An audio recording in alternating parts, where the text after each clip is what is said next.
Hello, Amy Yardley here with Navigate Your Healing, and I want to talk a little bit about Gestalt processing or Gestalt processors. And if you have a kid who has echolalic language, is the kind of kid who wants to just watch the same little snippet of a TV show or a movie or a YouTube clip over and over and over and over again, or a kid who has difficulty in generalizing knowledge from one environment into another, you might have a Gestalt processor. And if you're viewing this on the Facebook group, please know that I'm going to convert this video and put it on YouTube. And I'll provide the YouTube link so that you can share it with others. If you're viewing this from YouTube, please know that I have a Facebook group called Navigate Your Healing, and I'm on other platforms as well. I'm basically everywhere, just trying to spread some knowledge. My kid is 20 years old, and when he was diagnosed with autism, he was 4, he was almost 5. And at that time, we didn't have social networks like we have today. We had Google and we had Yahoo groups. And so one of the things that was very interesting to me when my son was younger was that I had a really hard time having him kind of fit within this therapeutic model of what was generally considered the standard practice. And the standard practice was speech language therapy, occupational therapy, and behavioral therapy. And my kid really had a rough time. He was very non-compliant. I knew he was smart because he was always learning on his own, but engaging only in the kind of circle that he wanted to engage with. So it wasn't that he didn't know how to learn. It's just that he was only interested in learning in a very certain small sort of way. And I remember before he was diagnosed, actually, he had language. Like I said, he was getting language. He was able to script and have echolalic language. And I was trying to get him to say either yes or no if he wanted to do something. And I had kind of like pressuring him to do this. And of course, this is all before I know anything. So, no hate on that. And he would say to me, instead of just saying simply no, he said, "You do not like green eggs and ham." And I was like, what the hell is going on here? Now, because I know the story, green eggs and ham, because I'm the one that reads it all the time, over and over and over and over again, I knew what he was saying. But I was also incredibly confused because I was like, why doesn't he just say no? No is so much simpler instead of "you do not like green eggs and ham." And then there was another time when we were traveling and he was in the car seat and he was just screaming. It was just a really horrendous trip. And he said, all you could do was to sit, sit, sit, sit. And of course, the rest of that line is, and he did not like it, not one little bit. So obviously he was having discomfort sitting in the car seat and in the car for that long. Couldn't explain why. Couldn't say, "Mom, I'm hurting, I'm uncomfortable." All he could do was to bring out that script.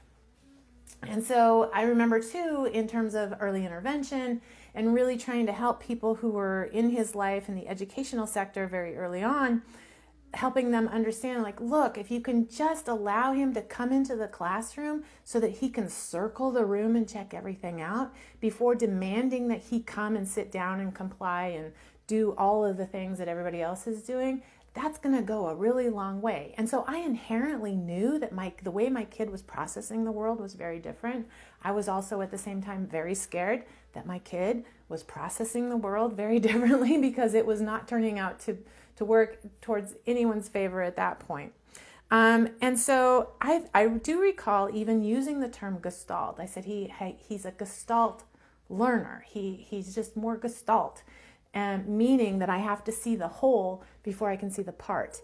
And of course, in our therapeutic systems now, in speech language therapy, OT, and behavioral therapy, and in the educational world, it's not whole to part, it's part to whole. And so if you have a kid who processes whole to part, trying to get them to comply with processing part to whole, you're going to have conflict. You're going to have meltdowns, and it's going to be so incredibly confusing.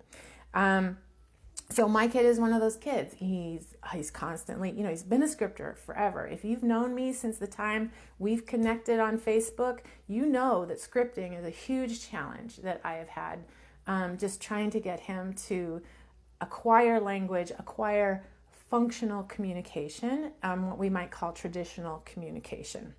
And that, these alternative communication devices are not what he needs. He has this language up here, but he uses it in a different way as he has his own language.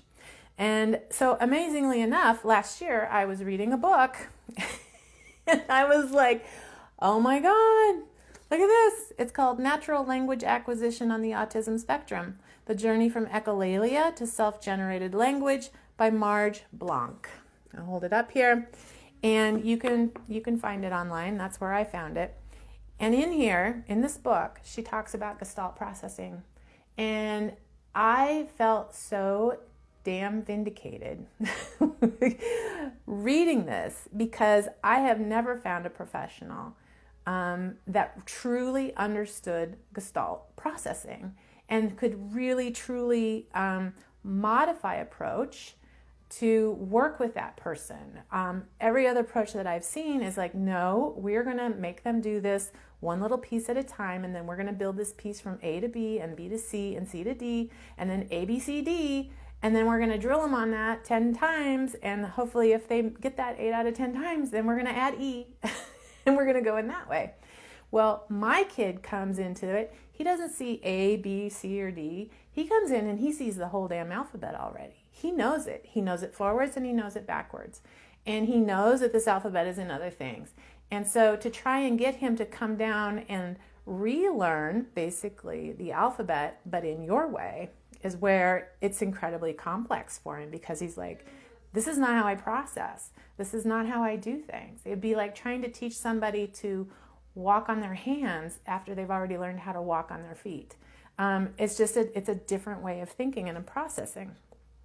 And so I knew inherently that the educational system and the therapeutic system was not truly understanding and getting my kids. So we stepped out of that. When he was in second grade, I opted not to have him in public education, and we homeschooled, and essentially we unschooled. Because I just knew that trying to get him to sit down and to do these things in this sort of analytical way, this analytical approach, was not going to work. And it was definitely a battle for control. And I'm like, I can't do that. We're not going to do that. This is obviously not working. And so over the course of years, we just kind of figured out this sort of dance. And I started to, rather than be upset and frustrated and just completely overwhelmed with the constant scripting or with the need to watch the one little bit over and over and over and over and over and over and over and over again, I started to understand, okay, this is this one little bit from Bob the Builder. But that's interesting that he would suddenly start quoting Bob the Builder when we're in this situation, because now I can see the connection. He is saying, I understand this in this way, and he's bridging that with me to tell me the script. And that's a beautiful thing when you have a Gestalt processor and you can start to truly understand their language, right? And it is, you're learning each other's language. And so today I have an example of that, because we had a plumber coming today, because I have a new washer and dryer coming later this week. And of course, as we were looking at the faucets, I live in an old house and the faucet wouldn't turn off. And so it's just one of those things like where you pull the little string and then like all these things behind it start to happen. So I had to call a plumber to come and put in new faucets, right, where the turnoffs are for the water. And so I told Spencer that. I said, Spencer, a plumber's gonna come over tomorrow. And it's going to be okay, right? I always have to give him that prediction to help him understand that. And last night when I told him that, he was starting to talk about making the green lights. The plumber will be making the green lights. And I was like, in his mind, because when we travel by car, he gets, part of what he has to do in terms of processing and the complexity of riding in a car is he kind of focuses on the stoplights and he likes to make the green lights. Right? We all like to make green lights, but it's a really big deal for him.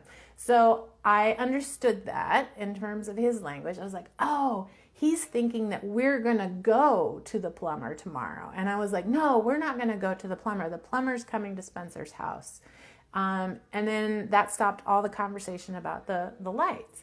When we woke up this morning, he was a little bit, anxious about it because it was something new and he didn't know what to expect. And so I would say, the plumber's going to come by today. And then he would say, Joe the plumber. And I'm like, well, his name might be Joe, but because I know that there was actually a clue on a Jeopardy clip where they reference it in Jeopardy about Joe the plumber. And I was like, yeah, you're kind of right. Maybe his name is Joe. But yes, Joe the plumber or somebody of a different name who is a plumber is going to come to the house today. And so in his processing, in his world, he knows that plumber exists in a clip in Jeopardy. He knows that plumber exists in an episode of Bob the Builder. And pretty soon here he was talking about that Bob the Builder. And it was something about fixing the pipe because I said the pipes need to be fixed. And he was like Bob the Builder. And I was like, yeah, like Bob the Builder. And so then he had the reference for it because in his world, in his Gestalt world, a plumber is referenced in these other areas. He has experience in watching those. Therefore, now he can bring that experience to the reality and we have a new experience. And because I'm supporting his language in that way, and because I support him being able to watch those things freely, to allow him to gather more language and more experience, even though it's in a virtual sort of realm, we were able to say, oh, it's the plumber. And then the plumber arrived and I introduced myself to the plumber and the plumber's name was Ryan. And so I said, oh, Ryan, this is Spencer. And Spencer goes, hello, in the way that he greets everyone. And then he wanted to call him Brian. And I said, no, his name is Ryan. And he's like, Brian. I said, no, his name is Ryan. And then I spelled it out because my kid's really good with spelling. And then I told him, I said, well, it's funny because you have a cousin named Brian, but you also have a cousin named Ryan. Isn't that funny? And so then, he's just talking. He's doing a lot of talking about Bob the Builder because Bob the Builder in this episode, a pipe bursts, of course on Farmer Pickles' farm because everything's broken on Farmer Pickles' farm. And then Bob the Builder is able to fix the pipe and everybody's happy, right? And so I was fine talking about Bob the Builder. We hadn't talked about Bob the Builder for years, but we also haven't had a plumber coming to our house. And so it's just really interesting to me and to experience that in real time, to be able to understand fully that he wasn't regressing by talking about Bob the Builder. He was actually bringing information to the conversation. And that's a beautiful thing. And then it also got me thinking about kids at this time of year. Filming this, it's December. It's about a week before Christmas. And if you have a Gestalt processor, it can be one of those things where every year you're like, why is this so hard every year? We do this every year, kind of like Halloween. We do this every year. I don't know why it's so different. It seems like it's so different. Well, Christmas is different every year and Halloween is different every year because it's on a different day of the week every year. And that, if you have a Gestalt processor, means it's not the same. It's different. It's a whole new Gestalt that I have to learn and I have to process and I have to somehow manage to remember and to keep in here. And if you are keeping track of a million different details about a very small time frame or a very small window, that's a lot of RAM it takes up in your brain. And that's also sometimes why the processing time can be pretty slow. So, you think about Christmas and it's like, yeah, we get presents, and there's also that whole idea about anticipation and anxiety running in the same channel. And it's really about your cognitive ability to be able to ascertain, am I excited about this and I'm anticipating it, or am I anxious about it? And if everything's really complex, it can be really hard. If you don't have that self-awareness or that sort of cognitive ability to dissect that out, it can be very, very difficult. If you have a Gestalt processor, last year, Christmas was on Saturday, Friday. I don't know. I don't even know what day it is this week. But it was on a different day last year. And the year before that, it was on a different day. And the year before that, it was on a completely different day, which means we're not just celebrating Christmas every year. We're celebrating a different type of Christmas every year. because it's on a different day. And as a Gestalt processor, Thursdays go this way, Fridays happen this way, Saturdays happen this way, Sundays happen this way. And so when the Gestalt processors, we have to be really careful about understanding their level of tolerance to complexity and not overreacting when they start to have behaviors or it seems like they're really overwhelmed. It's a window to the brain to say, oh, whoa, time out. He's reached maximum capacity. We just need to lower this complexity to further support him. And if he needs to do something that's very highly routinized, highly ritualized, needs to watch that damn episode of Judge Judy or Jeopardy over and over and over and over and over again, that's the stress deflection to being overly, having the world be too complex. And so, Gestalt processing, it doesn't get a lot of play. If you have a professional in your life that's actually talking about Gestalt processing and supporting your child, I'm so jealous of you because I literally had nobody, and trying to create these strategies and this hypothesis on my own. And I really, truly hope that more and more and more professionals, and of course we'll have to do it as parents, we'll have to advocate for our kids as parents to understand, like, I have a Gestalt processor. This traditional approach of being analytical in terms of teaching them skills, in terms of teaching them knowledge, does not work with Gestalt processors. It makes it very, very difficult. And in a very short example of that would be if my child was in school and on Monday they were trying to teach him simple addition, and then Tuesday was the same sheet of simple addition, and then Wednesday was the same sheet of simple addition, and because he demonstrated that he knew it, on Thursday throws a completely different worksheet out there. It's like, wait a minute, this is not what we do every day at this time of day, right? You've just changed the entire combination of things. And every time a combination of things gets changed, that's a whole new Gestalt that I have to process and retain up here so that when I meet that same circumstance next time, I know what to do. I hope that makes sense.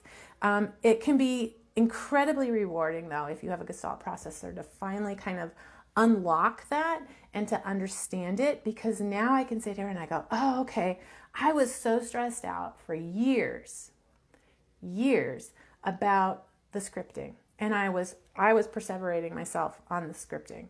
And, if I had known this and understood it and had been supported as a parent in how to approach this with my child and how to further support natural language acquisition, which you can bridge, you can go to it.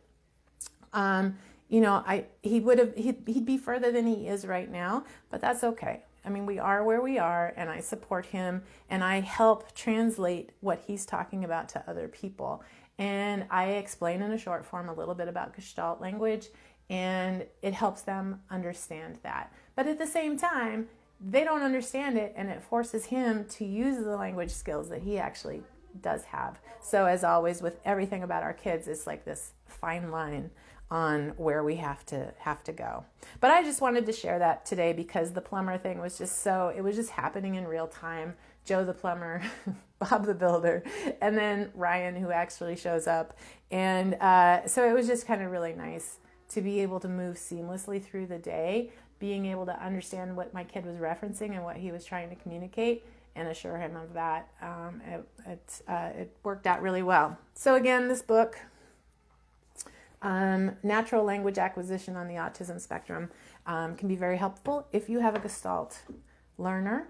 And I hope that was very helpful for you. And particularly if you're understanding for coming up on Christmas and your kid is losing his shit because it's Christmas, just understand that, yeah, it's Christmas and we've done Christmas a lot, but we haven't done Christmas in this time of year, this year, and we haven't done it on this day. So it might be something that the child is having to process everything because it is slightly different. All right, so I hope that was helpful. Again, you can catch this on a YouTube link. I'll be providing it in the group. If you're watching it on YouTube, make sure that you go to Facebook and you try and join, and you don't try. You do. You just join. You join the free Navigate Your Healing group that I have, where I share other kinds of information like this and supports for self-care. All right, I'm out of here. Y'all have a great day.